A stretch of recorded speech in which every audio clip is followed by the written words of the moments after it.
Owere mag Gen Z onyiso mondo ti kod twak mar chwalo ng'ur magin godo moloyo dhi ndara e ng'anyo kaluwore kod ng'anyo mochan tim kiny mar paro jogo manowito ngimagi kaluwore gi ng'anyo mar kwedo paro mar chik mar omenda manotimre higa mar 2024. Jaod bura mar kata jaod bura ma Kipkelion East Joseph Cherorot okwayo rowere go mondo owere gi parono ni mar okel dongruok moro amora e pacho ka kendo kwayogi mondo giriw lwedo gi tend piny Kenya e kelo dongruok. Noloso e nyasi puoyo jopuonjre mawuok e od bura manotimo maber e penj mar higa mokalo.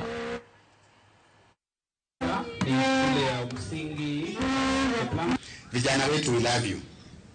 Our youth, we care about you, and we want to work together as a nation of Kenya, as a country.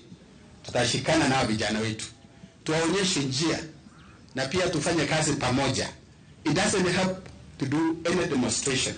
There are so many ways of handling issues. Demonstration is always the last thing. So ningependa kusema kwamba watu wengi wanangojea this week, and I want to appeal to our youth who are Gen Zs kwamba tafadhali tupate kufanya kazi pamoja, tuunge mkono serikali, leta hiyo utaalamu huko nayo tuingize katika hii serikali na tufanye kazi, because our president is a listener, is a good listener. Anasikia. Na hata tukua viongozi tunawasikia vizuri.